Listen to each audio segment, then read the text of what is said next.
라듐처럼 어떤 먼 것, 어떤 낯선 것, 어떤 무서운 곳에 속한 아름다움. 그것을 위해서는 더 많은 강물과 경랑이 필요하다.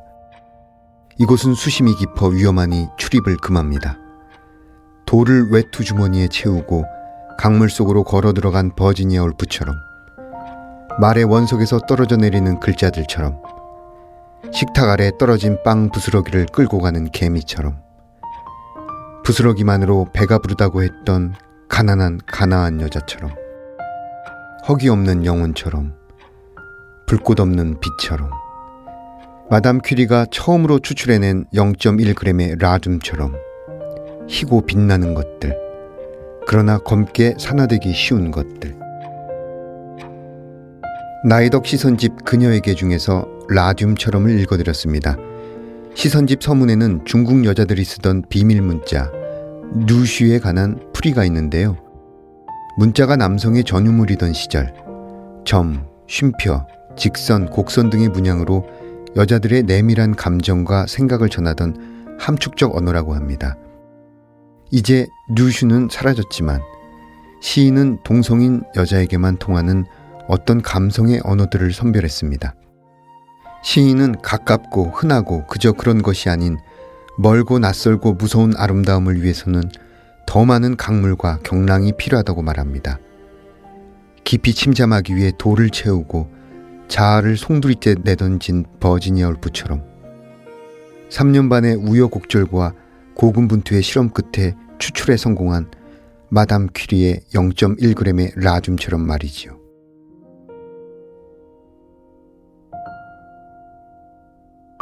거리의 사람들 바람 따라 흐르면 서성이듯 혼자서 기다리고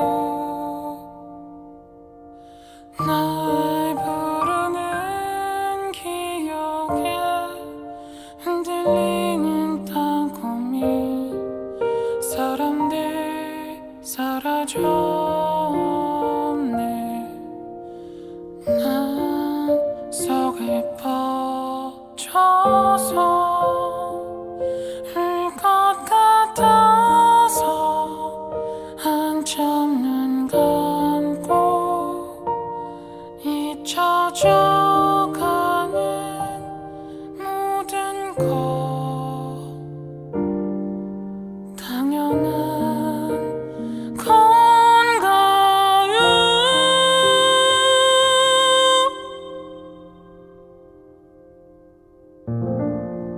문학 라디오 헤이수의 문장의 소리.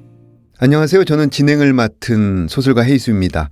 오늘 문장의 소리 작가의 방에는 이은선 소설가님을 모셨습니다. 안녕하세요. 네, 안녕하세요. 저는 소설 쓰는 이은선이라고 하고요. 오랜만에 스튜디오에 왔는데 변한 게 없어서 네. 오히려 굉장히 정겹다는 생각부터 하고 있었습니다. 네. 반갑습니다. 언제 주로 이 스튜디오를 많이 드나드셨죠? 처음에는 이렇게 얘기하니까 갑자기 등단한 지 너무 오래된 것 같은 느낌이 드는데요. 2010년도 서울신문 신춘문예에 등단을 했을 때 네. 신인 작가 특집으로 시인 한 명, 소설가 한 명 불러주셨을 적에 네. 왔었습니다. 그런 다음에 2012년부터는 여기 문장의 소리 라디오의 네. 구성 작가로 2년 동안 김중혁 선배님, 황정음 선배님과 같이 일을 했었고요. 네. 그다음에 2014년은 제가 문학과 지성사에서 발칙한 넘버 나인이라는 첫 소설집을 출간을 했을 적에 나왔고 그다음에 다시 두 번째 소설집을 가지고 나오게 됐습니다. 이야, 맨 처음에 등단했을 때부터 이 스튜디오에 오셨고 그다음에 2012년에는 구성작가로 또 2년간 활동하셨고 네. 또 2014년에 첫 소설집 내셨을 때 오셨고 또 두 번째 네. 소설집 때도 오시고 인연이 깊네요. 인연이 깊은데 뭔가 그냥 불러주신 게 아닌가. 너무 자주 와서 또 오라고 불러주신 게 아닌가. 네. 감사한 마음으로 달려왔습니다. 네. 저희야 영광이죠. 소설가 이은선님에 대해서 간략하게 여러분께 소개해드리겠습니다. 2010년 서울 신춘문예로 등단하셨고요. 2014년 첫 소설집 발칙한 넘버 나인을, 그리고 2018년에 두 번째 소설집 유빙의 숲을 출간하셨습니다. 그야말로 꾸준히 작품 활동을 해오셨다는 걸 알 수 있습니다. 두 번째 소설집을 출간하시고 어떻게 지내셨어요? 아, 예. 두 번째 소설집이 작년 11월 초에 나왔습니다. 그리고 마침 11월은 제가 토지문화관에 입소를 하는 달이었어요. 네. 근데 출간하고 여러 가지 일들하고 좀 겹쳐서 왜 책이 나오다 보면 조금 정신이 없잖아요. 그렇죠. 책도 사인을 하러 출판사에 가기도 하고 부모님께 갖다 드리기도 해야 되고 또 여러 사람들한테 사인을 해서 여기저기 보내는 일들도 그렇고 자체 홍보도 좀 열심히 했고요. 네. 그러느라고 한 일주일 정도 있다가 토지문화관에 입소를 했는데 제가 작년에 2번 토지문화관에 갔었어요. 네. 여름하고 겨울에. 그래서 네. 여름에는 거기서 열심히 이교 교정지랑 개간지 가으로 마감을 했었는데 책을 가지고 또 토지문화관에 다시 입소를 하니까 기분이 좀 새롭더라고요. 그렇죠. 뭔가 좀 허탈하기도 하고 그래서 이런 말씀을 여기다 해도 되는지 모르겠는데 와인을 잔뜩 사가지고 들어가서 네. 와인을 좀 마시면서 그때도 제가 또 넷플릭스에 빠져 있어가지고 책을 냈으니까 박경리 선생님도 여기서 이러는 거 좀 이해해 주시지 않을까 싶어서 예, 토지문화관에서 그렇게 지냈고 그 다음에 이제 12월부터 지지난주까지 총 7번의 콘서트가 있었습니다. 그 사이사이에 되게 많이 좋아들 해주셔서 증세를 거듭하게 돼서 네. 인세가 바로 나오더라고요. 그래서 그냥 아무 생각 없이 네. 동유럽 발칸 패키지 여행을 끊어가지고 그냥 갔다 왔어요. 그런 다음에 그러셨구나. 3월이 시작돼서 학기가 시작된 거니까 제가 출강하고 있는 학교들에 열심히 나가서 애들보다 더 철없이 놀고 있습니다. 네. 출간 이후에 굉장히 알찬 시간을 보내셨어요. 어쩌다 보니까 그렇게 돼서 너무 감사하죠. 네. 예. 보통 작가들이 출간 이후에는 조금 약간 다운되는 경향이 있는데 그 시간을 잘 건너가신 것 같아요. 아니에요. 이제 말만 이렇고 집에서는 거의 누워 있었어요. 예. 토지에서는 누워서 넷플릭스를 봤고요. 일어나 있을 때는 낙엽을 밟으면서 텀블러에 담긴 와인을 마시면서 그 회촌 마을을 많이 방황을 했고요. 그리고 돌아오면 박경리 선생님 그 초상화가 있어요. 굉장히 크게. 본관에 있죠. 예. 그걸 보면서 그 눈빛을 좀 피하면서 식당으로 가고. 예, 아무래도 첫 책과는 좀 감회가 다르더라고요. 물론 앞에 계시는 DJ님이나 밖에 계시는 PD님 모두 다 정말 내로라 하는 작가님들이라 저보다 더 잘 아시겠지만 첫 책 때는 그냥 굉장히 신나기도 했고 유야무야 넘어갔다면 두 번째 책은 이것도 관록인지 이때 이걸 안 하면 다음에는 쑥스러워서 못한다라는 생각으로 좀 여러 가지를 했던 것 같아요. 아유, 잘하셨어요. 네. 첫 책보다 어려운 두 번째 책이에요. 사람들이 흔히 그렇게 말하잖아요. 그죠? 저는 다 어려웠던 것 같아요. 이제 시간이나 모양이 달라서 그렇지 네. 결과적으로 보면 한 어느 것 하나 쉬운 건 없었던 것 같아요. 쉬운 거 있었다면 좀 이런 얘기 우스울 수도 있는데 네. 그 프로필 사진을 찍으러 갔는데 네. 제가 그때 좀 미모에 자신이 없어서 백화점에 가서 메이크업을 받고 갔는데요. 네. 그 여러 컷을 굉장히 신나게 찍었어요. 사진 기사님하고 너무 이렇게 쿵짝이 잘 만나셔가지고 막 잘하신다고 칭찬하길래 또 제가 또 너무 고무돼서 잘 못하고 있는 것 같진 않고요 하고서 네. 막 그게 다 찍힌 거예요. 네네. 근데 이제 제가 마지막에 픽한 사진이 네. 옆모습에 얼굴이 잘 안 나오는 사진이었어요. 그래서 제 친구들이 이러려면 왜 그때 새벽부터 백화점 문 열자면서 나갔냐고. 그거 하나 정도는 좀 쉬웠던 것 같아요. 지금 옆모습으로 이제 위를 높은 곳을 바라보고 있는 모습인데, 네. 그래도 고운 선과 색이 잘 드러나 있어요. DJ님의 보시는 눈 매우 네. 높이 삽니다. 네. 유빙의 숲에는 8편의 단편들이 수록되어 있어요. 보니까. 네. 그래서 표제작 이야기를 먼저 해보고 싶은데요. 표제작 유빙의 숲은 세월호 때 조카를 잃은 조형사. 예. 그다음 300년 이상 북극해를 떠돌다가 고향 바다인 제주로 돌아올 때 문어에게 잡힌 상어.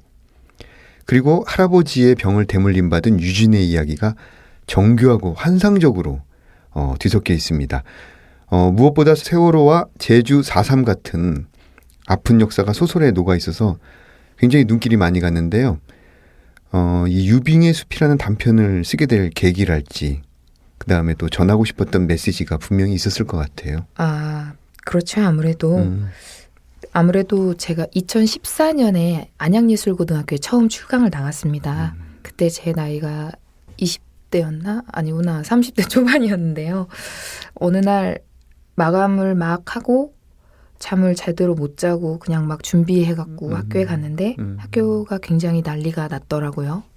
뭔 일이야 했더니 애들이 원래 1교시에는 휴대폰을 반납을 하는데 애들이 다 손에 휴대폰을 쥐고 있더라고요. 그래서 야 니네 반납 안 했어? 했더니 그때도 분위기가 이상해서 선생님 하고서 애들이 울기 시작해서 무슨 일이냐고 해서 그때 알게 됐고 그 이후에 일어났던 일은 사실 다른 분들도 그렇고 굉장히 많이 고통스러웠을 거예요. 저도 그랬고.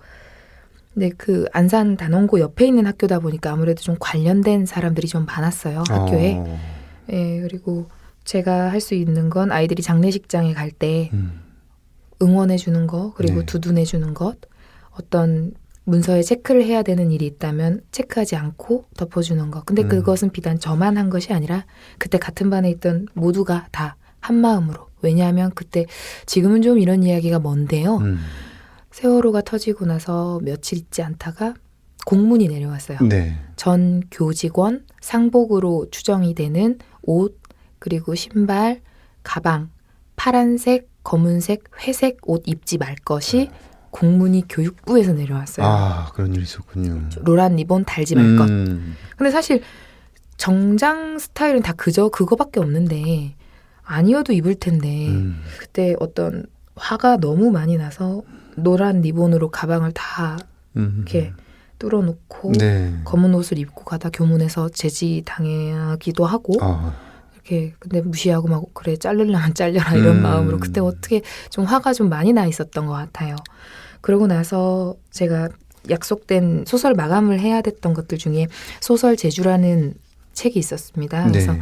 그 전에는 사실 제주도에 가서 사려니 숲과 비자림 숲의 정령 로맨스를 쓰겠다고 호언 장담을 했는데 세월호가 터졌고 네. 소설 제주 기획이 좀 미뤄지면서 그런 생각이 들었어요. 구병무 작가님, 윤희영 작가님, 전석순 작가님 다 이제 어떤 테마를 잡았을 때 제가 미리 연락을 좀 했어요. 제가 쓰겠다고 세월호에 관해서는 우리가 제주 소설을 쓰는데 제주도에 직접적으로 관련된 것은 아니지만 세월호 이야기를 쓰지 않고는 작가로서 혹은 한 사람으로서 직무유기를 하는 것 같다라는 그렇죠. 생각으로 그래서 사실 소설 제주가 더 팔릴 수 있었는데 제 소설이 너무 어두워가지고요. 네. 지금 안 그래도 한국문학번역원에서 그거 번역이 되고 있는데 힘들어하고 계시다는 이야기를 좀 전해 들었습니다. 근데 어쨌든 저희가 할 수 있는 그리고 제가 있는 곳에서 최대한으로 할 수 있는 위로와 위안의 문장들을 좀 싣고 싶었고요. 네. 귤목을 쓰고 나니까 유빙의 숲이 다가왔던 것 같아요. 네, 아직 해소되지 않은 어떤 것들 형사의 입장에서 한번 써보고 싶었어요. 우리가 그때 가장 미워했던 사람들 중에 한 사람이잖아요. 국가 권력 밑에서 자기 신의 의지 없이 명령에 따라야 했으나 그 명령이 인간적이지도 않았고 우리가 도저히 이해할 수 없었던 사람들의 이야기를 좀 간접적으로나마 네. 다뤄보고 싶었던 것 같습니다. 말씀을 듣고 나니까 이 작품이 주는 감동이라든지 메시지가 좀 더 분명하게 다가오는 것 같아요. 아무래도 세월호 이후의 소설 작업이 이전과는 같지 않았을 것 같습니다. 작업이 고통스러울 때도 있었겠죠. 그런데 그 고통이라는 것이요. 항상 제가 무엇을 생각하냐면요. 유가족보다 슬퍼서는 안 된다. 그리고 내가 슬퍼하는 것이 포즈면 안 된다라는 것을 염두에 두고 제가 가장 기억에 남은 그리고 제가 되게 아직도 가슴에 새긴 장면이 하나 있어요. 네. 세월호 일주기 때 그러니까 그때 광화문에 차벽 세우고 어머니들이 경복궁에 가서 그 현판 앞에서 움직이지도 못하고 김치통에 막 배변을 해소하고 막 며칠을 시위하는데도 팔이 부러졌는데도 안 내보내주고 막 그럴 때가 있었잖아요. 네. 참 고통스러운 시간이었는데 도저히 어떻게 할 수 없어서 제가 그냥 모든 약속을 포기하고 광화문으로 나갔어요. 네. 근데 그때 광화문으로 달려와 주셨던 그러니까 그 인파를 뚫고 제가 그냥 거기에 있다는 것을 알고 평소에 이렇게 연락을 자주 하거나 자주 보지도 못했던 분들도 아닌데 달려와 주셨던 분들 중에 한 분이 바로 밖에 계시는 조혜진 선배님이세요. 네, 그렇군요. 그때 처음으로 차벽이 차 한 대가 무너지는 장면도 봤고 네. 사람들이 끌려가는 것을 봤고 이른바 뿌락치라고 그래서 누군가가 뿌락치로 몰리거나 혹은 진짜 뿌락치가 이렇게 밝혀져서 시위대가 소요하는 장면들도 봤고 어머니들이 급기야 12시가 넘어가니까 어머니들이 굉장히 괴로워서 왜냐하면 당신들 때문에 다른 사람들이 다쳐가는 것을 계속 지켜봐야 되는 것이 또 다른 고문이었을 거라고 생각하는데 그때 어머니들이 해산을 하고 나오셨을 때 그리고 그들이 떠나고 나서도 저희가 그 자리를 쉽게 떠날 수 없어서 첫째가 올 때까지 조혜진 선배님하고 네. 또 연근 연출하시는 이한구 선생님하고 같이 어떤 자리에서 계속 앉아 있었던 기억이 나요. 그리고 그때 광화문 경복궁 앞에서 함께 유가족들과 시위를 해주셨던 신혜진 소설가님이 계세요. 네. 물론 한 번도 뵙지 못했어요. 근데 그날 저희 광화문 앞에 있던 작가들하고 전화번호가 어떻게 연결이 돼서 네. 전화를 그때 드렸더니 도저히 전화를 받을 수가 없는 상황이라 미안하다 하고서 끊으시더라고요. 근데 그분을 헝가리 부다페스트에서 만났어요. 아이고. 네, 그래서 제가 계속 SNS나 만나야지 하면서 사람이 근데 살다 보면 그렇게 쉽게 만나지는 것이 아니잖아요. 근데 제가 동유럽 발칸 여행을 간다는 이야기를 페이스북에 올렸더니 네. 마침 헝가리 부다페스트에 그 레지던스 가 계신 신혜진 선배님이 그 선배님 계신 데랑 제 호텔이 좀 되게 많이 떨어져 있었는데 그 밤에 어떻게 이렇게 이 바리바리 선물을 또 싸가지고 제 호텔 로비로 오셔서 맥주를 정말 많이 마셨던 드디어 신혜진 혹은 이은선이 실존 인물이구나 이러면서 네, 서로 껴안으면서 우리 그때 그랬지 하면서 예, 지난 2월에 부다페스트에서 저는 또 신혜진 선배님 혼자 여기 계실 거 생각해서 잘 몰랐지만 이젠 친해진 분들한테 부탁해서 라면이니 뭐니 한국 음식 네, 김치니 다 이렇게 한 서너 개 봉지로 해갖고 또 모아서 갖다 드리고 그런 추억이 있습니다. 광화문에서 부다페스트까지. 네. 마음씀이 정말 절절합니다. 말씀하시는 중에 울컥울컥하는 느낌이 있습니다. 작품을 또 우리가 네. 또 얘기하지 않을 수가 없는데요. 이 뼈바늘이라는 단편은 특이하게도 영혼 결혼식을 소재로 했어요. 그런데 이 영혼 결혼식에는 반전이 있습니다. 만나지 말아야 할 두 영혼이 죽어서 다시 만난 상황이 되었는데요. 이 소재는 어떻게 구상이 됐는지 궁금합니다. 이 질문에 대해서 사실 좀 답을 어떻게 해야 되나 혼자 고민을 좀 했었습니다. 네. 그 23살 때 여자 주인공으로 나온 친구가 있었어요. 그 친구가 정말로 그렇게 가서 영혼 결혼식을 했어요. 그래서 그렇군요. 근데 제가 왜 친구는 그렇게 보냈지만 그리고 영혼 결혼식까지 참석을 저도 어머니도 같이 했지만 그 남자는 용서할 수가 없어서 끝끝내 나쁜 놈이어야 한다는 어떤 마음이 그때는 참 강했어요. 근데 쉽게 소설을 쓸 수 없었고 이 소설은 제가 2012년도에 썼던 기억이 있는데 그때 제가 2달 안에 단편 소설 4편을 마감을 해야 되는 때가 있었어요. 그래서 2주에 한 번씩 단편을 쓰던 때였는데 네. 뼈바늘을 그때 써야 된다고 생각을 못했는데 갑자기 손이 계속 움직이더라고요. 제 의지와는 상관없이 왜 이러나. 근데 꼭 이걸 써야 될 것 같은 마음이 있어서 마음으로 내가 써줄게 조금 기다려봐 이런 식으로 말을 계속 걸고 억울한 건 알겠지만 내가 써줄게 하면서 울면서 네. 이틀 동안 하루에 A4 용지 4장씩 하루 쓰고 하루 쉬었다가 다시 보니까 그냥 뭐가 안 보여서 보냈는데 저는 사실 너무 휙 써서 혼날 줄 알았는데 네. 그냥 어떻게 편집자님도 아무 말씀 안 하시고 바로 게재를 해주셔서 네. 나온 소설이고 저한테는 친구 얘기고요. 죄를 지으면 언젠가는 받잖아요. 그렇죠. 그게 이생이 아니면 후생이라도 받으라는 어떤 마음으로 그리고 그렇게 아프게 갔으니까 그 절에서나마 그 눈이 밝고 어리고 총기가 총명한 삼이승에게서라도 좀 쉬라고 저는 그런 마음이었던 것 같아요. 그 문학의 한 기능이 있다면 위로가 있는데 이은선 작가가 친구의 영혼을 네. 이 작품을 통해서 많이 위로를 해주신 것 같아요. 그래서 이 소설이 제 기억에 문장 웹진에 익명 소설로 이름 가리고 있었죠. 예. 그리고 또 책으로도 출간이 됐었는데요. 그때 받은 원고료로 친구 어머니한테 제가 직접 드리면 좀 그러니까 딸인데 엄마한테 챙겨줘야 될 물품들 있잖아요. 지금 네네. 딸이 없어서 혼자서 모든 걸 사야 되는데 엄마 속옷이라든가 화장품이라든가 옷 그러니까 그 이후로 되게 피폐하게 아무래도 지내실 거 아니겠어요. 그렇죠. 그래서 그걸 잔뜩 이렇게 사서 우리 엄마 거 살 때 하나 샀다고 이모 이러면서 네. 갖다 드린 기억이 나요. 아유, 잘하셨어요. 아우, 감동적입니다. 그 작품 이후의 이야기도. 이 소설집에는 연작 소설도 있는데요. 귤화, 샘물의 온도, 파도의 온도, 이 세 편의 연작 소설.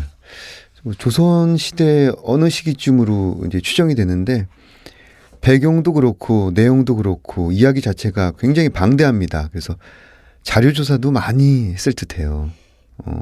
예. 어떤가요? 이 도주 같은 경우는 시기를 말씀드리자면 이게 실화인데요. 네. 조선 시대로 따지자면 1800년대 중엽에서 말 정도로 잡았고요. 근데 왜 실화라고 말씀드렸냐면 제가 원래 이 씨가 아니에요. 네. 저희 할아버지의 아버님께서 독립운동을 하시다가 네. 독립자금이 부족해서 위조 지폐를 만들다가 그때 이제 조선 만렵 이제 일제강점기랑 조선이 혼존해 있을 때 그러니까 할아버지 아버지 때니까 저희가 족보를 다시 봐야 되는데 제가 네. 그 위조 지폐가 걸려서 잡히신 거예요, 할아버지가. 그러니까 할아버지가 잡혀서 이제 근데 그렇게 되면은 이제 삼족을 멸하잖아요. 네. 그때 할머니가 밭에 가 있었는데 옆집 아주머니가 아기만 안고 빨리 도망가라고. 저 서방 죽게 생겼고 도망가라고. 그래서 할머니가 열흘을 할아버지 2살 때 열흘 동안 걷고 뛰고 기어서 전라북도에서 충청남도로 넘어오셨대요. 네. 할머니가 어떤 마을로 흘러들었을 때 그때가 전주 이시 집성촌으로 가셔서 그때 어떤 젊은 여인이 거지 같은 여인이 아이를 안고 이렇게 왔다. 그러니까 이 마을 이장님께서 그러니까 촐로 계시죠. 아무래도 원로격이셨던 어르신이 그럼 그 사정을 듣고 나시더니 우리가 걷어주겠다. 그래서 그냥 성씨도 이 씨로 바뀌었고 할머니도 그리고 할아버지도 거기서 사신 거예요. 예, 근데 제가 이해가 안 가는 건 할머니가 나중에 재가를 하시거든요. 다른 마을로. 전 아직 그 미스테리가 좀 이해가 안 가는데 그건 나중에 제가 좀 더 살다 보면 그렇죠. 할머니 재가의 이유에 대해서 쓰게 될 날이 있지 않을까. 그래서 할아버지가 이씨 집성촌에서 의붓 아들처럼 그렇지만 정말 가족처럼 지나셔서 제가 전주 이씨고 그 전에 성을 최근에 찾았어요. 그때도 이씨더라고요. 왜냐하면 할아버지가 현충원인가 호궁원에 이제 할아버지만 모셨어요. 네. 그게 인정이 돼서 그래서 현충원에 잠들어 계세요. 아, 독립유공자로 네, 인정받으셔서. 그 얘기를 쓰기에는 쓰려고 했는데 요즘 뭐 미스터 선샤인 이런 게 많이 나오잖아요. 네, 네. 그래서 제가 조금 더 위로 잡아서 네. 엽전이 통용되던 그렇지만 위조 엽전도 같이 통용되던 시대의 이야기를 좀 그려봤습니다. 조선시대 말엽에는 네. 제가 알아본 바에 의하면 일반적인 진짜 주조 화폐인 상평통보보다 위패가 더 많았대요. 그렇죠. 워낙에 이제 조선시대가 이렇게 좀 혼란했었던 그때를 연작 소설로 좀 다뤄봤습니다. 네. 아우, 지금 작가의 얘기를 들으신 분들은 이 작품에 대한 호기심이 굉장히 올라갔을 것 같아요. 이 소설집에 실린 첫 번째 단편은 유리주의. 예. 예, 마지막 단편은 커피 다비드. 네. 이 두 단편이 비슷한 면이 좀 없지 않아 있는데요. 예. 유리주의는 중국 어딘가로 패키지 여행을 떠난 그 사람들을 묘사한 작품이고 커피 다비드는 작은 섬에 위치한 카페에 드나드는 네. 사람들의 이야기를 커피콩과 함께 엮은 작품이에요. 그래서 이게 개인적인 경험에서 네. 출발한 작품일까요? 아무래도 작가의 경험을 네. 이제 쓰셔서 더 선배님이 잘 아시겠지만 작가가 다 들어가게 마련이잖아요. 그렇죠. 그래서 제가 작가의 말에 291페이지에 네. 그냥 읽어드려야 될 것 같아요. 네, 좋아요. 네. 아버지의 환갑 기념으로 중국 장가게 여행을 떠났다. 부모님의 광천 친목계원들도 함께였다. 거기서 유리주의가 탄생했다. 이 소설 속에 부모님의 자리를 마련할 공간조차 없을 정도로 충청도의 힘은 대단들했다. 소설집에 실려서 소설이지만 내게는 늪보다. 네, 저는 여기까지만 말씀드려야 될 것 같아요. 더 말하면 이렇게 네. 부모님을 욕되게 할 수도 있어서. 네. 네. 이 작가의 말이 굉장히 재밌습니다. 그 세 잔, 첫 잔, 둘째 잔, 셋째 잔에서 한 잔, 두 잔, 세 잔 해가지고 챕터가 나눠져 있는데 그 중에 이제 두 잔에 네. 지금 들어있는 내용을 짧게 읽어주셨어요. 작가의 말 굉장히 재밌게 저는 읽었습니다. 네, 감사합니다. 그러면 작가님이 커피에 일가견이 있을 것 같은데 이은선 작가에게 커피란 또 커피를 잘 모르는 사람들에게 커피에 대해서 해주고 싶은 말씀이 있다면 커피를 잘 모르시는 분들에게는 일단 이은선의 커피 다비드를 읽으라고 말씀드리고 싶고요. 네, 그 첫 번째죠. 뒤에서 조 PD님이 지금 박수 치고 막. 아, 진짜. 역시 뭔가 다르신 분은 저렇게 딱 알아들으세요. 네. 그리고 또 저한테 커피는 사실은 커피를 볶아 먹을 때는 원두가 너무 비싸서 네. 제가 그때 10개월 할부로 학교 사무실에서 재직하고 있어요. 등단하자마자. 물론 학교 사무실에서 계약직 직원으로 일한다는 게 사실 페이가 뻔하잖아요. 그렇죠. 근데 또 대학원도 다녀야 됐고. 음. 근데 커피 없으면 사실 어떤 이제 잠도 안 깨는 생활이잖아요. 낮에는 일하고 저녁에 대학원 수업을 하고 새벽에 글을 쓰고 다시 출근을 하는 삶이 사실 원두가 너무 비싸서 그 로스터기를 할부로 사서 볶기 시작했는데 그때 사무실을 제가 그 다음 달에 그만뒀어요. 10개월 할부를 깜빡 잊어버렸으니까 그 10개월 할부를 그때 기억을 했다면 제가 네. 덜 그만뒀을 텐데 그래가지고 그때 로스터기가 좀 비싸잖아요. 네. 지금도 사실 싸진 않은데 벌써 그게 10년 전이에요. 제가 지금은 수입이 그래도 여기저기서 있지만 그때는 수입이 80만 원 남짓할 때였거든요. 지금 생각하면 진짜 좀 무대뽀였던 것 같아요. 예, 그래도 다행히, 그때는 예. 이제 월급이 오면 얼마 쪼개서 그럼요. 네, 낸다는 그래서 생각이 할부로 있었기 샀는데 때문에. 예. 그때 제가 욱 해가지고 제가 다니던 사무실을 그만둬버렸거든요. 아이고. 그러니까 성질을 그렇게 한번 냈더니 네. 돈이 막 그렇게 돼가지고 그때 중대한 배움을 하나 이렇게 얻었죠. 아무 때나 성질 내지 말자. 항상 할부를 생각하자 이런 거. 네. 예. 아무튼 커피는 그렇습니다. 제가 할 수 있는 가장 맛있는 요리입니다. 예. 이 커피 다비드는 파인 다이닝이라는 소설집에 실려 있습니다. 네. 요리 소설집을 테마로 했고요. 제가 주변 사람들에게 제가 굉장히 요리도 굉장히 잘할 것 같잖아요. 네. 진짜 잘할 것 같거든요. 네. 그래서 주변 사람들한테 제가 요리 소설 쓴다 그럴 때 네가 막 너를 왜? 막 그런 반응이어갖고 아니야 커피야 그랬더니 그 정도. 그래서 저만 유일하게 커피고요. 다른 분들은 뭐 윤희영 선배님 밀푀유 나베, 서유미 작가님 케이크 뭐 많아요. 근데 저만 커피인데 저는 커피를 볶는 사람으로서 커피도 요리라고 주장합니다. 네. 커피 로스팅에서 꼭 유념해야 될 핵심 부분이 어딜까요? 비싼 로스터기. 아무래도 기계가요. 되게 많이 그걸 좌우해요. 네. 돈을 번다면 로스터기를 좋은 걸 사고 싶은데 자세히 알아보니까 왜 어떤 취미의 생활이라는 게 깊어지면은 재산을 날리잖아요. 그렇죠. 한 2억까지 가더라고요, 로스터기가. 그래서 이러면 안 되겠다 싶어서 마음을 접고 내가 하는 커피, 내가 볶고 고르고 숙성시킨 커피가 가장 맛있는 커피려니 하면서 제 맛에 저를 길들여가면서 살고 있습니다. 네. 아우, 커피 향이 갑자기 어디선가 오는 것 같아요. 언젠가 진짜 우리 네. 헤이 선배님하고 네. 조혜진 선배님 그리고 이 대본을 써주신 정현우 시인님께 네. 정말 맛있는 커피를 네. 맛만 좀 내려드리고 싶어요. 기대하겠습니다. 네. 이 글을 쓰면서 아까 뭐 2달에 단편 몇 편을 써야 되는 상황도 오게 되고 그다음에 좀 활동도 많이 하고 계시는데 글을 쓰면서 슬럼프라고 할까요? 잘 안 써지는 시간이 어쩔 수 없이 생기잖아요. 근데 예, 저도 슬럼프라는 단어를 굉장히 매력적으로 생각을 하는데요. 왜 그러냐면요. 저는 제가 생각한 어떤 지점에 도달해 본 적이 없기 때문에 그것을 슬럼프라고 생각하지 않아요. 좋아요. 슬럼프는 사용하기 나름이겠지만 그래도 헤이수 선배님이나 조혜진 선배님처럼 어떤 산을 이미 높게 올라가시거나 어디에 서 계신 분들이나 많이 작업을 하신 분들이나 슬럼프라는 이름을 갖다 붙일 수 있다고 저는 생각을 해요. 네. 저는 글 쓰는 건 원래 어렵고 원래 어려운 걸 알고 왔고 아는데도 어려울 때는 참 어렵지만 네.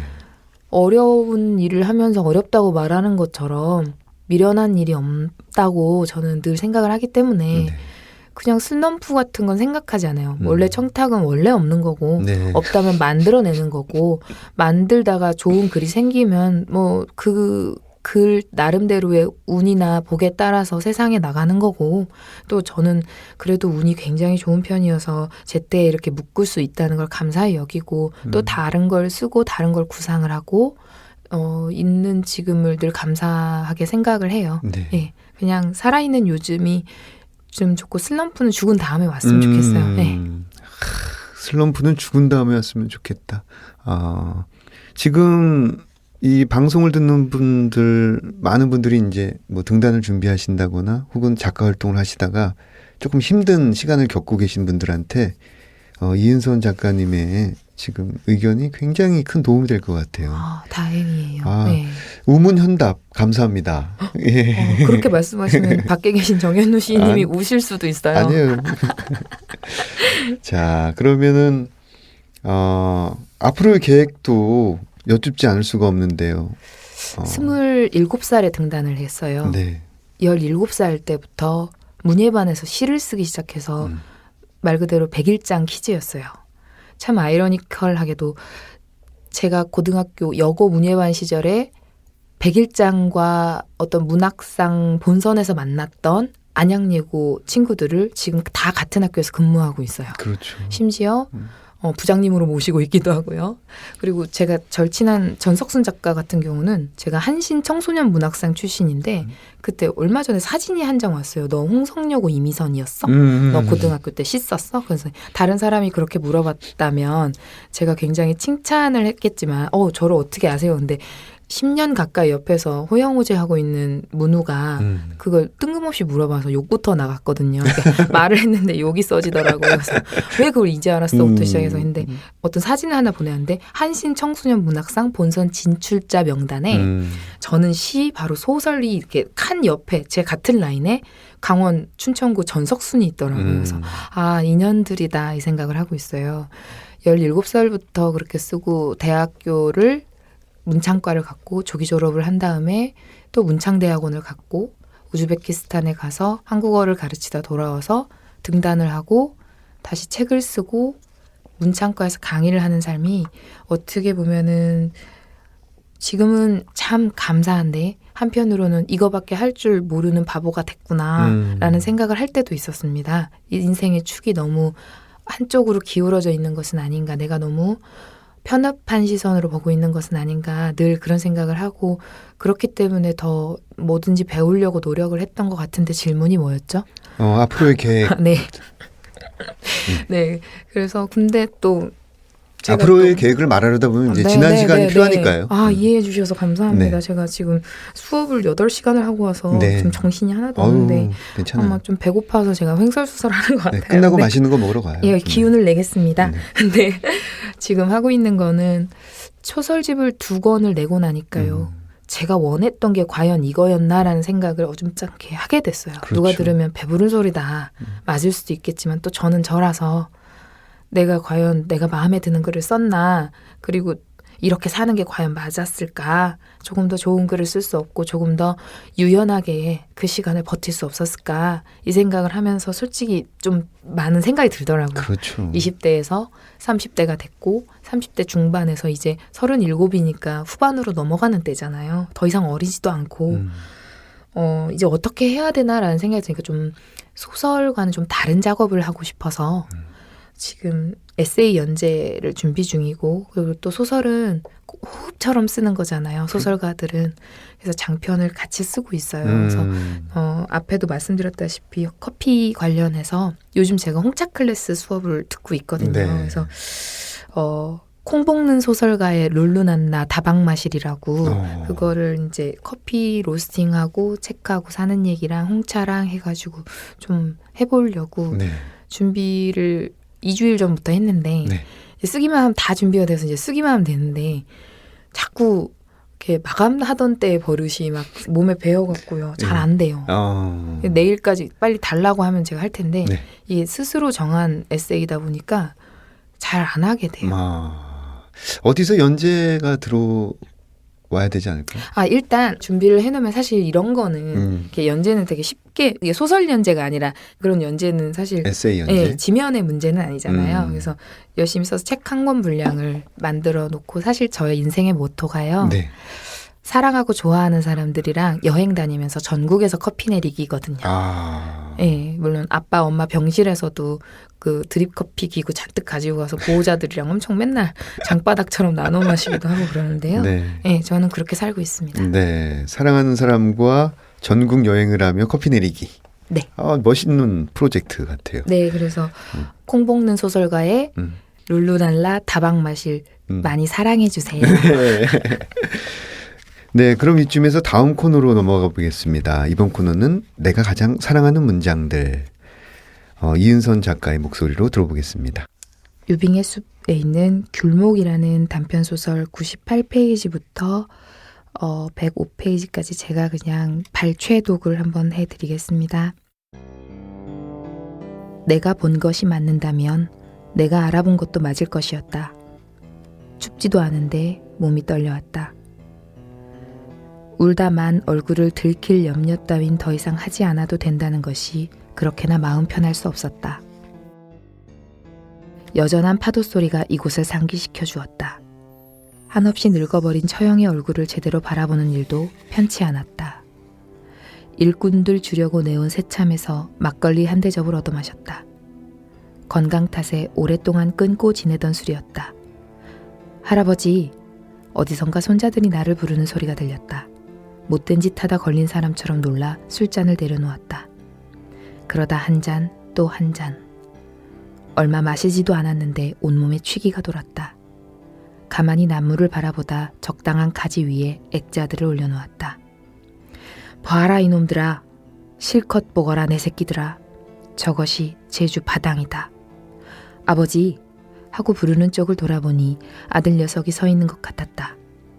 할아버지 하는 소리도 좀 듣고 싶어서 고개를 외로 빼고 이쪽 저쪽 쳐다봐도 손자들은 없었다. 이놈들이 아직 여행에서 돌아오지 않은 까닭인가?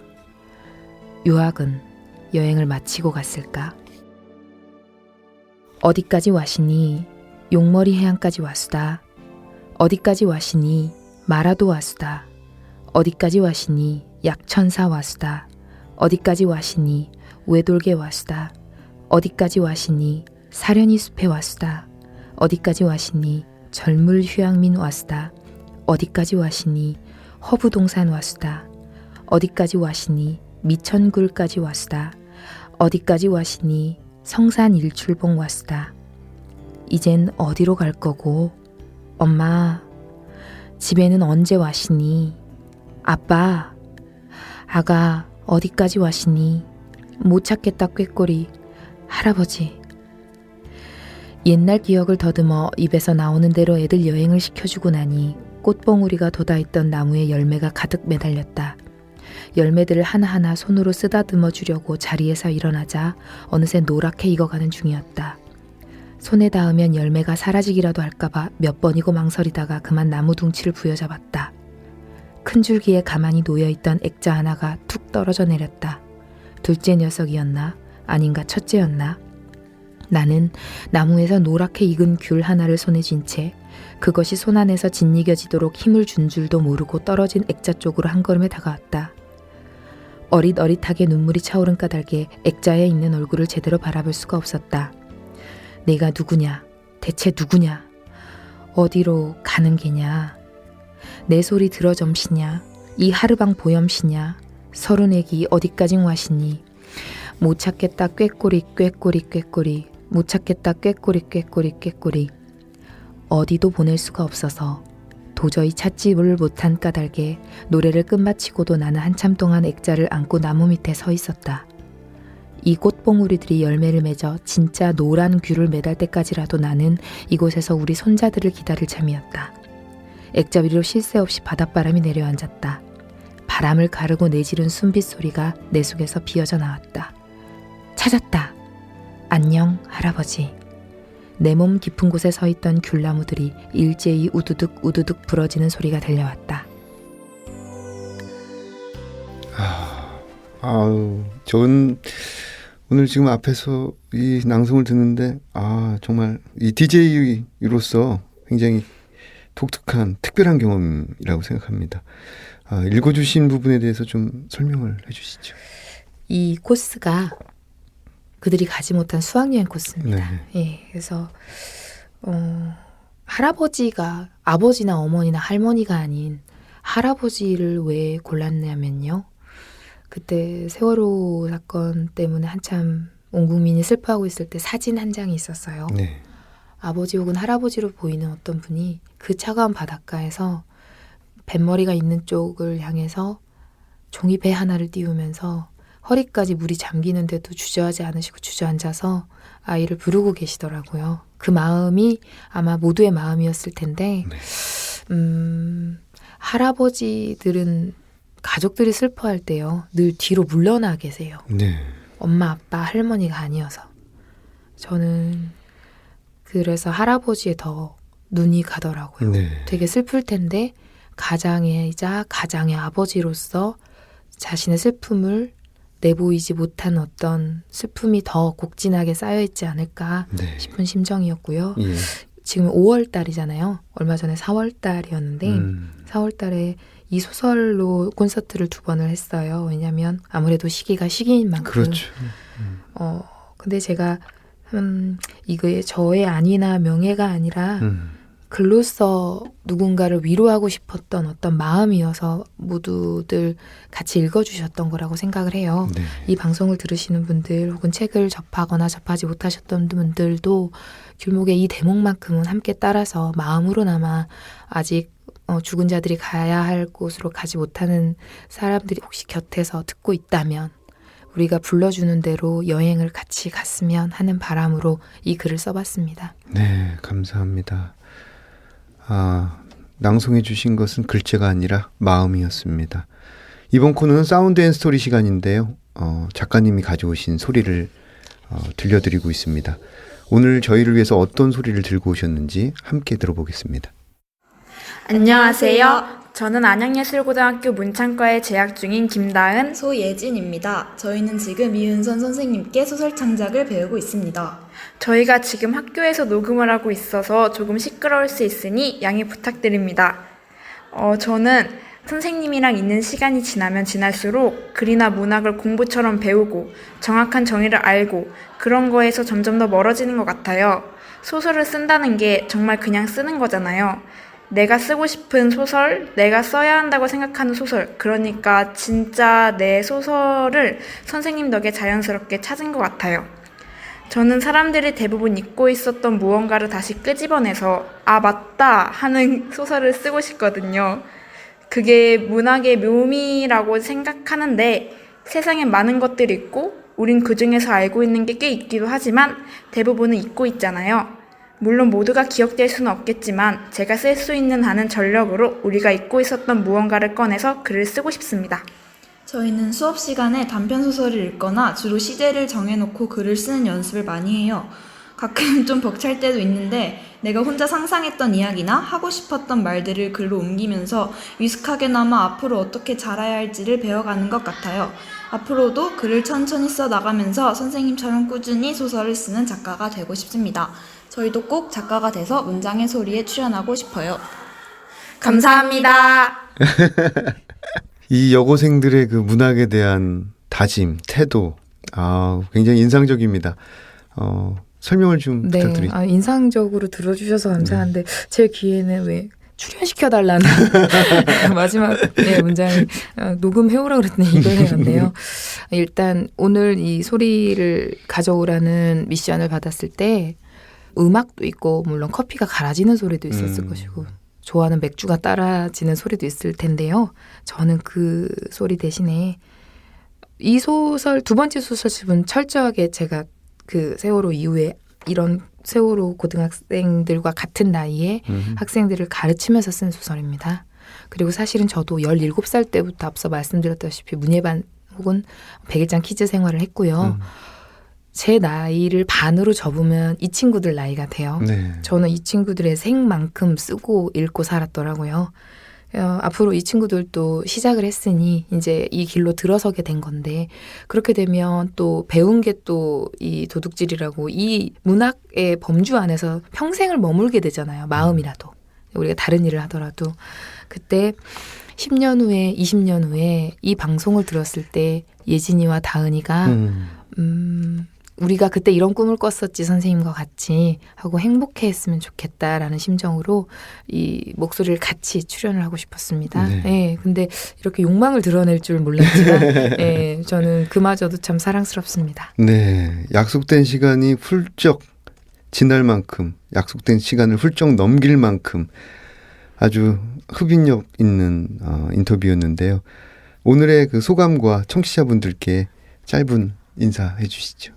예, 문장의 소리라면 사실 마음의 고향 같아요. 네, 첫 번째 한강 선생님, 김성훈 선생님, 한강 선생님 진행하실 때부터 즐겨 들었고, 제가 우즈베키스탄에 가기 전에 대학생 때 저 우즈벡 가서 한국어 가르치러 가요. 그랬더니 한강 선생님이 잘 갔다 오라고 막 공개적으로 응원도 해주셨고, 네.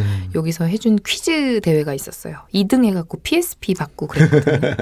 그리고 등단을 했을 때 신인 작가 특집, 그리고 구성 작가로 또 너무 행복한 시간을 보내면서, 생각해보면 구성 작가 생활을 하면서 2년 동안 출연하셨던 모든 분들의 책을 못 읽어도 3번씩은 읽고 대본을 쓰면서 제가 더 많이 성장을 했던 것 같아요. 네. 그리고 해야 하는 질문, 해야 하는 말, 그리고 하지 않아도 되는 말을 조금 가리게 된 것 같고요. 황정은 선배님, 김중혁 선배님이 얼마나 멋지게 마감을 끝내고 여기 오셔서 일을 하고 멋지게 돌아가시는지도 보고 와, 진짜 꿈 같은 시간이었고, 그리고 또 그 다음에는 제가 또 책을 내서 왔고, 네. 여러 인연을 통해서 또 생활을 하다가 다시 왔는데요. 2번째 소설집으로 인사드렸습니다. 네. 불러주셔서 감사드리고요. 제 책이 여러분들에게 어떤 의미로 다가갈지는 모르겠지만 저한테는 사실 자식과도 같고 운명과도 같은 책이었습니다.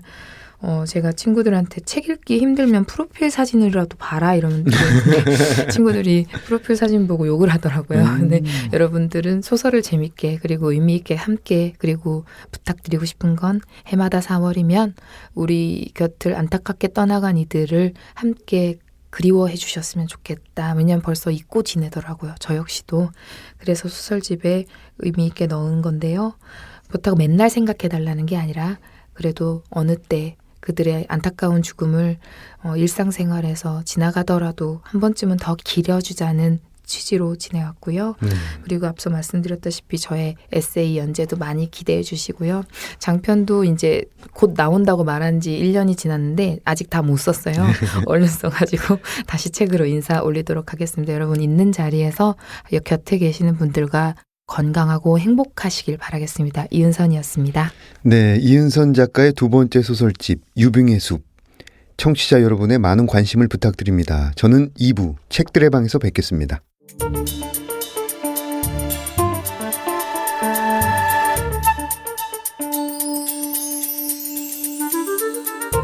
문장의 소리 2부 책들의 방. 2부 코너에서는 책과 관련된 다양한 직업군을 초청해서 다양한 이야기를 나눠보고 있습니다. 지난주에 이어서 김효선, 박태근 알라딘 MD님을 모셨습니다. 안녕하세요. 한 주 동안 잘 지내셨습니까? 네, 안녕하세요. 박태근입니다. 네. 예, 뭐 저희는 요즘에 상반기 결산 때문에 바쁜데요. 뭐 모든 이제 물건을 파는 곳이 그렇듯이 이제 때가 되면 그 기간 동안에 잘 팔린 책들을 다시 한번 알리고 이러기 위해서 또 준비를 하거든요. 이제 6월이 다가오고 있으니까 상반기 때 어떤 책들이 독자들의 관심을 끌었는지 이런 것들을 정리하고 또 소개할 준비를 하고 있습니다. 아, 그렇군요. 김효선님은 어떻게 지내셨어요? 예, 저 잘 지냈고요. 예, 한국 문학에서는 요즘에 좀 저희가 좀 중요하게 생각하고 있는 작가들, 신작들이 좀 준비를 하고 있어서 네, 그런 작가들에 대해서 어떻게 독자와 잘 연결할 수 있을까에 대한 생각을 하면서 지내고 있습니다. 야, 한쪽은 이제 지난 시기를 반성하는 작업, 다른 예. 한쪽은 앞으로 다가올 것을 준비하는 작업이네요. 네. 오늘은 이 두 분 MD의 가장 사랑하는 책에 대해서 이야기를 나눠보겠습니다. 읽어줄 책 가지고 오셨죠? 네, 뭐 가장 사랑하는 책이라고는 하셨는데 사실 뭐 인생을 통틀어서 가장 사랑하는 책 이런 건 기억나지 않고요. 늘 최근에 발굴해서 독자들에게 열심히 전하고 있는 책이 마음에 들어오거든요. 네.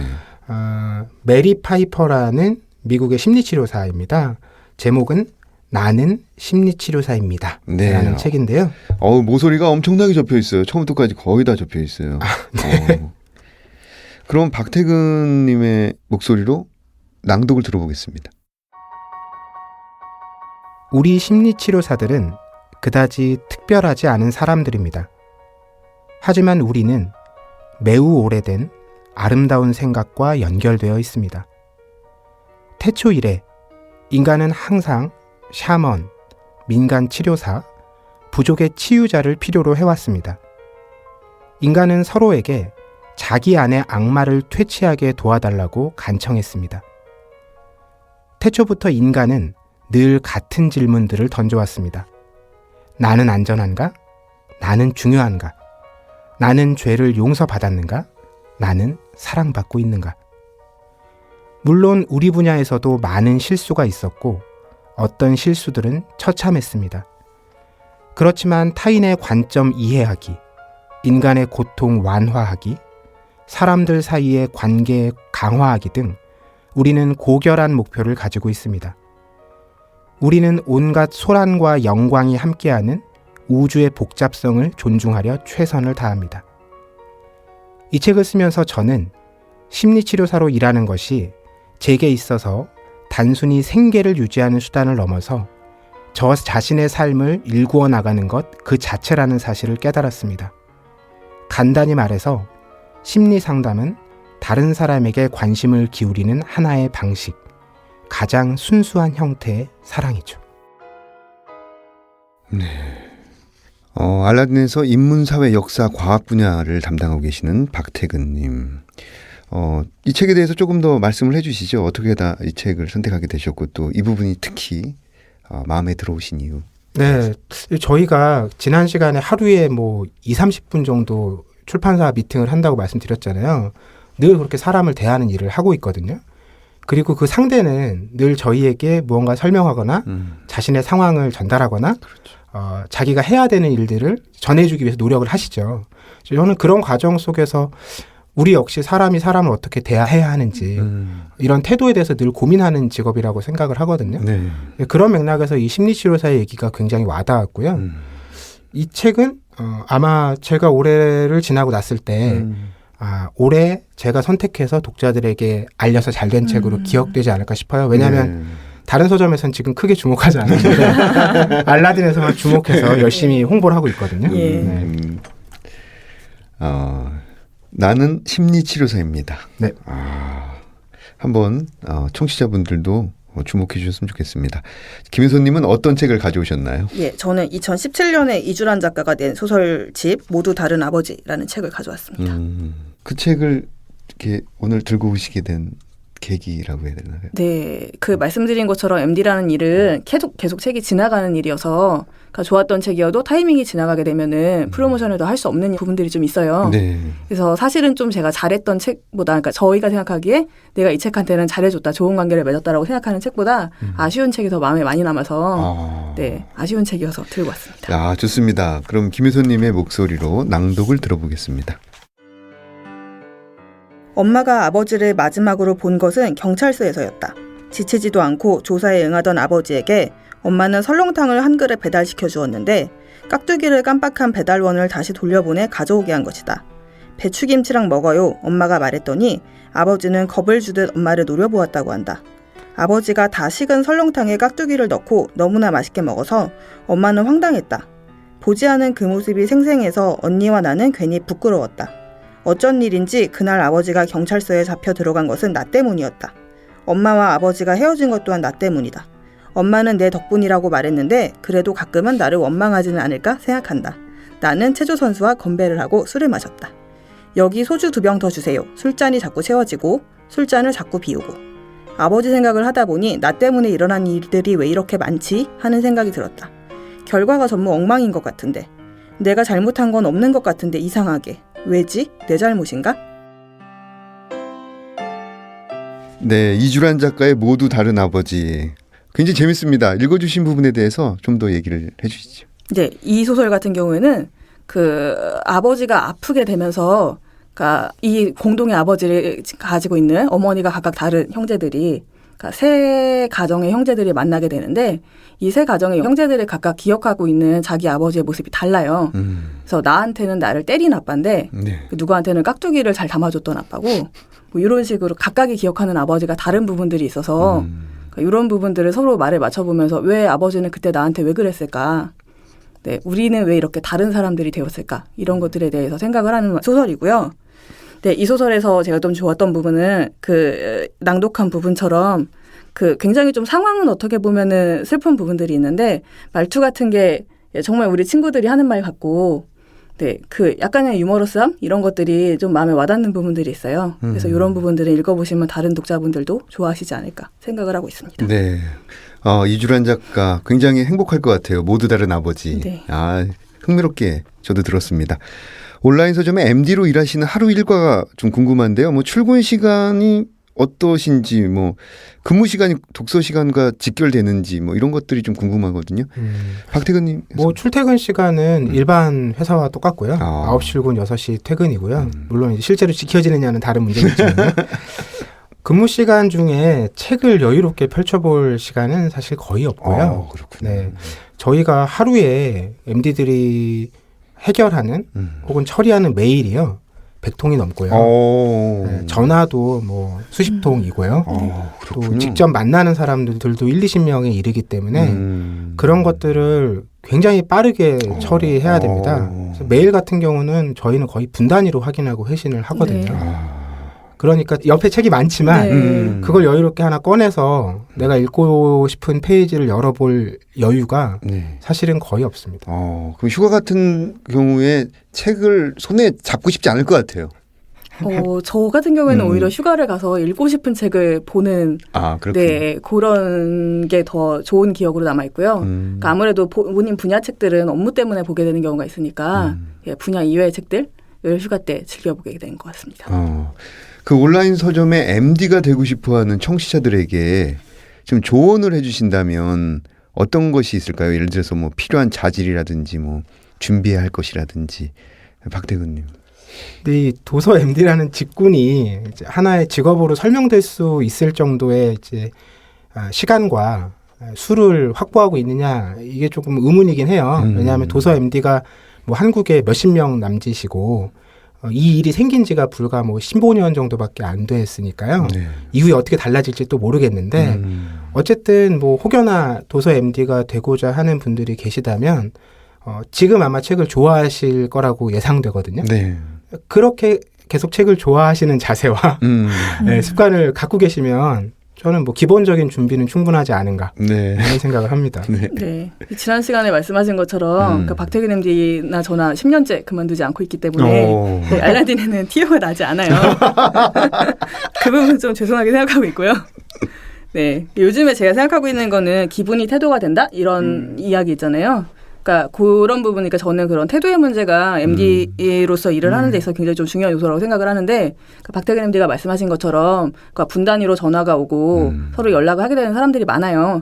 근데 이 사람한테 그 순간의 기분으로 잘못된 대응을 하게 되면은 그 대응이 그 사람한테는 전부일 거기 때문에 그러니까 그런 부분들을 빨리 넘기고 어떤 일상적인 평정심을 유지하는 그런 좀 성격적인 요소가 필요하지 않을까 생각하고 있습니다. 네, 지금 말씀을 들어보니까 어떤 메일, 전화, 사람 또 대면에서 그다음 책까지 굉장히 하루에 컨트롤하는 양들이 어마어마한 것 같아요. 예, 좀 그렇죠. 네. 평정심 이런 거 부분 굉장히 중요하리라고 봅니다. 아니 근데 이런 질문이 들어왔는데 집에 책이 왠지 어마어마하게 많을 것 같아요. 이 책들을 어떻게 관리하십니까? 이런 질문 많이 받지 않나요? 예, 그렇죠. 박태근님 어떻습니까? 저는 못 버리는 사람이라서 그리고 뭐 지난 시간에도 말씀드렸듯이 책을 모으는 걸 좋아하는 사람이라서 집의 주인은 책이고요.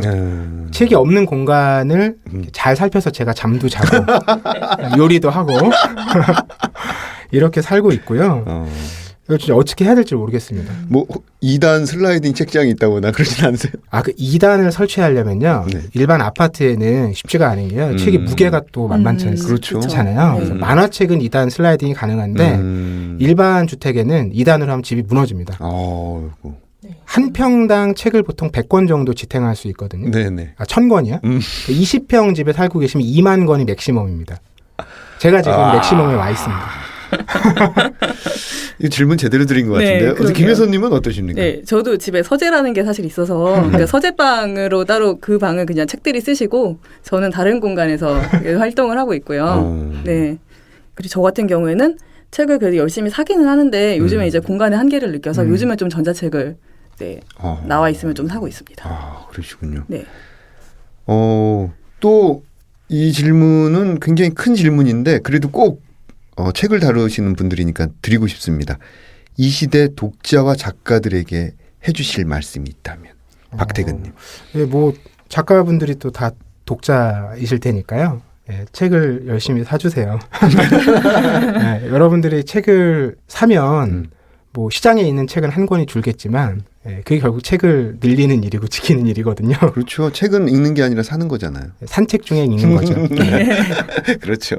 모두를 살리는 일입니다. 김 교수님. 네. 어떻습니까? 저도 집에 책이 많고 읽을 시간이 없어도 이 책은 그래도 초판 정도는 소진이 돼야 된다라는 생각이 들면은 살 때가 있거든요. 오. 예, 그런 느낌으로 함께 같이 열심히 쓰고 열심히 읽으면서 같이 한 시대를 살아갔으면 좋겠습니다. 아우, 좋아요. 근데 굉장히 이런 질문이 드는데 이렇게 초기라고 있잖아요. 지금 10년 정도 내외로 일을 하셨기 때문에 어떤 책이 들어왔을 때 손에 딱 장정이라든지 제목이라든지 작가라든지 이렇게 10분, 20분 딱 살펴봤을 때 촉이 올 때가 있잖아요. 이건 굉장하겠다. 이런 예감들이 좀 자주 맞나요? 아니면 좀 안 맞는 편인가요? 그런 예감은 아마 MD들에게 물어보시면 대부분 잘 맞는다고 할 거예요. 왜냐하면 직업적으로 뭐 굉장히 많은 이제 경험들을 몸에 이미 갖고 있고요. 그리고 출판사들이 오셔서 또 도서에 대한 정보들을 전달해 주시잖아요. 그런 것들을 종합해서 판단하면 뭐 그런 예측이 크게 어긋나는 경우가 사실 드뭅니다. 그러니까 뭐 예측하지 못한 책이 외부 효과 등을 통해서 많이 나가는 경우는 있겠죠. 근데 뭐 저희가 예측한 것보다 엄청 안 나간다거나 이런 경우는 훨씬 드문 것 같아요. 김윤수님께 궁금한 게요. 한국 시와 소설을 담당하고 계시잖아요. 예. 어떤 글이 굉장히 시장에서 반응이 좋은 글들의 특징이라는 게 어떤 게 있습니까? 아, 예. 그걸 제가 알면 시장에서 네. 제가 다음 직업을 선택하지 않았을까 생각이 들어요. 농담이고요. 네. 네.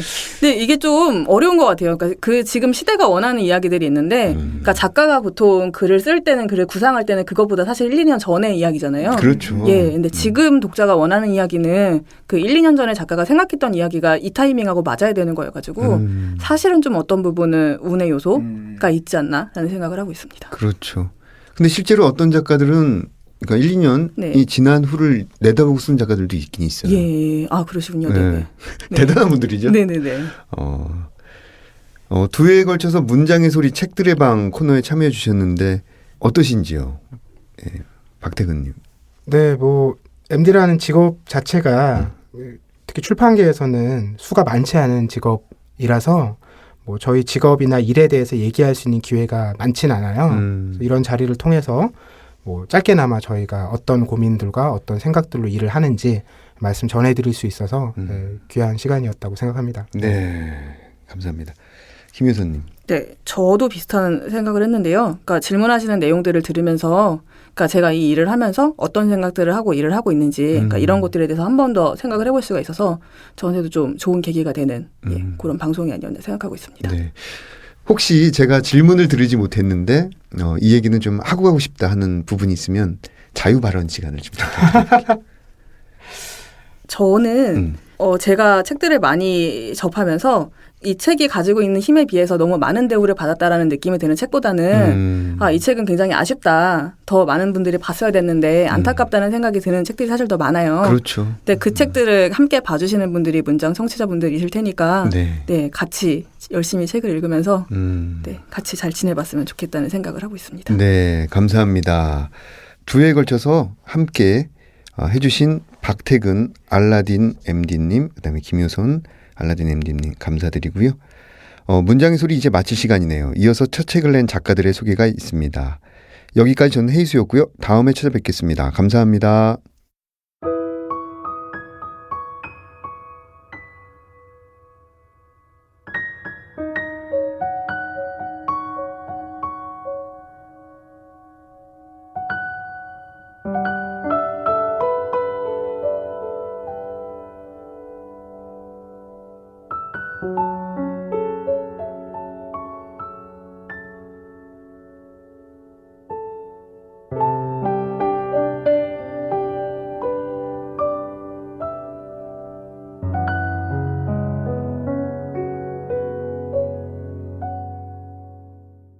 안녕하세요. 문장의 소리 정현준 시인입니다.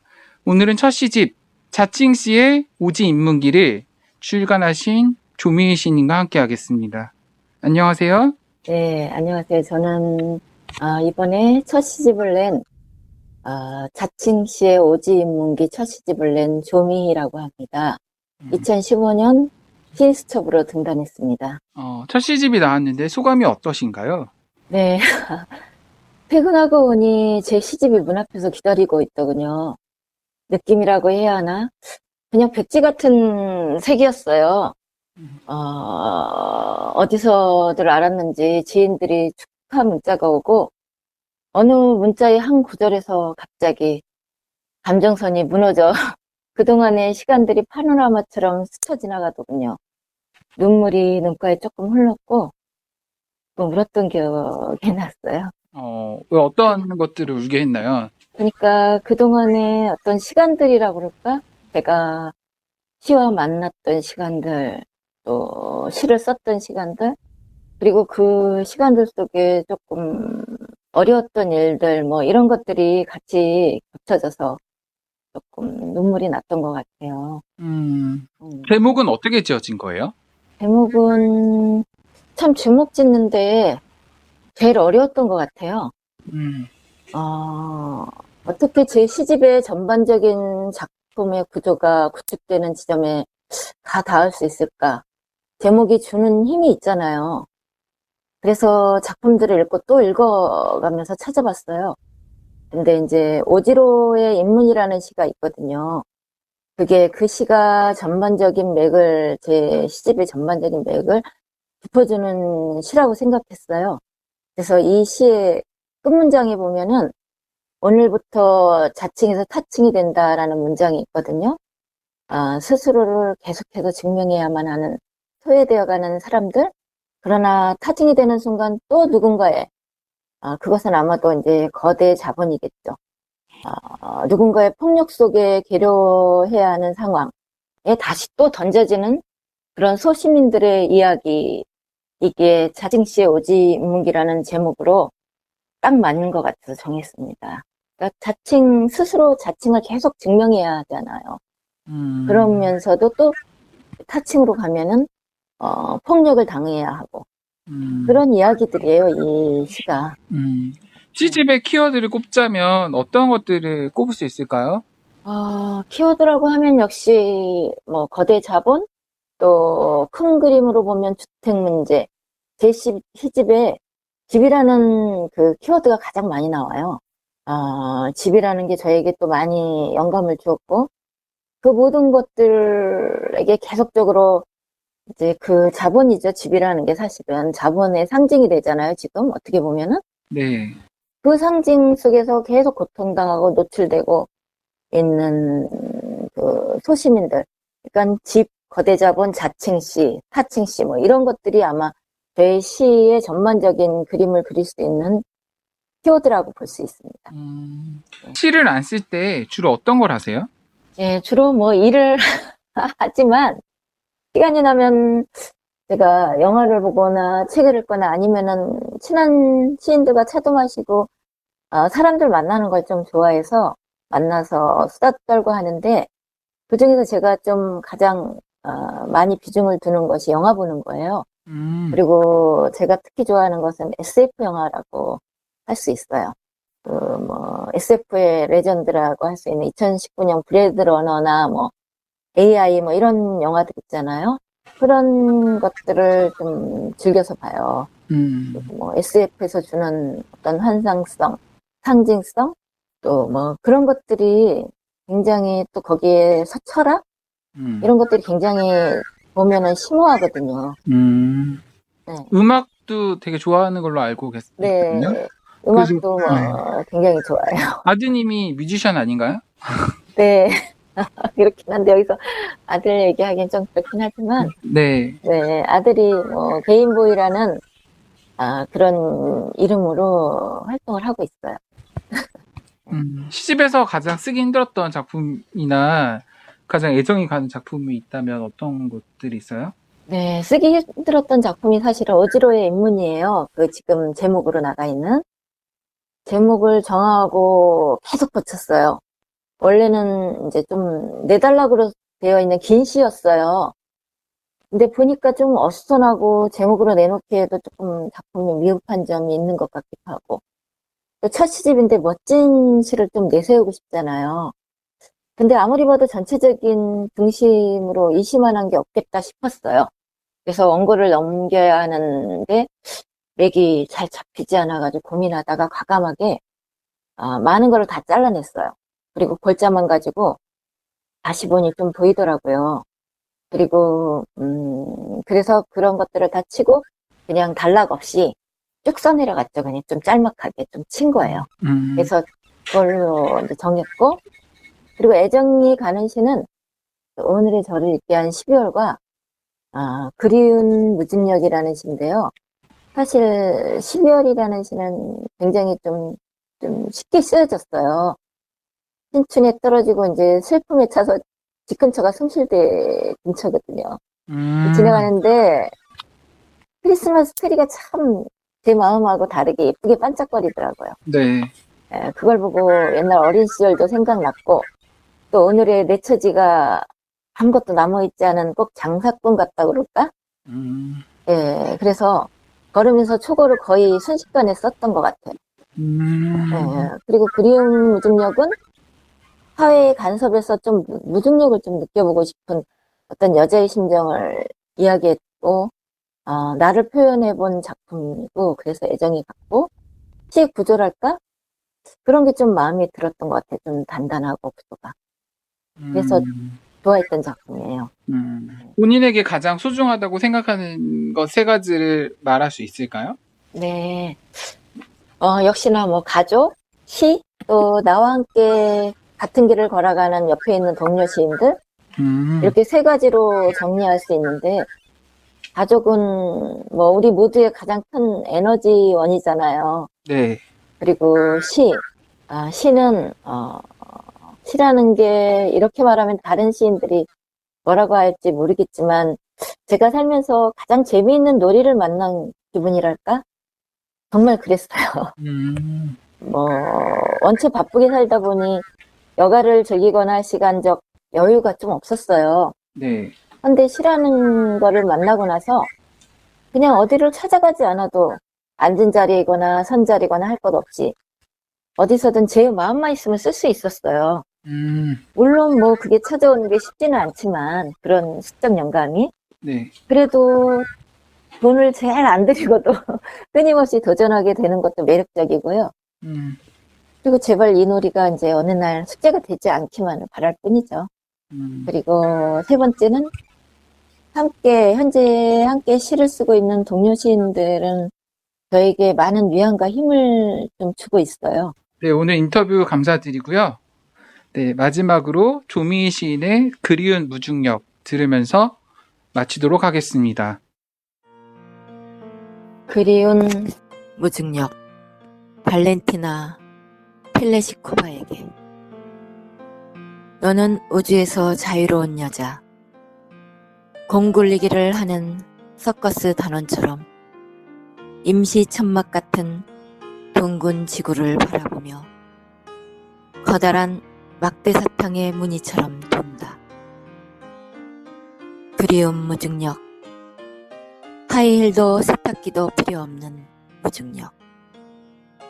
떠다니는 물방울로 머리를 감고 풍경 따윈 필요 없는 창문을 가진 너는 우주인, 너는 기분 좋은 갈매기. 나는 지구의 골목에 있고 모든 중력에서 수만 가지의 따가운 간섭이 있는 지구에 남겨진 여자. 너는 무중력의 배란기. 나도 무중력의 배란기를 가질 수 있었다면 중력의 계단에 앉아 지루한 헛구역질은 하지 않았겠지. 너희 밤은 지구의 기웃덩거리는 관습을 지우고 관습의 궤도로부터 낭만적이다. 너는 빛나는 귀환이 있는 부양이 있고 나는 빛나는 도피도 없는 부양이 있다. 나의 예민한 귓바퀴는 사랑의 동그라미를 도는 분홍색 맛을 꿀꺽 삼킨다. 당신은 중력을 이탈하고 있습니다. 중력은 나를 놓치고 나는 중력을 버린다.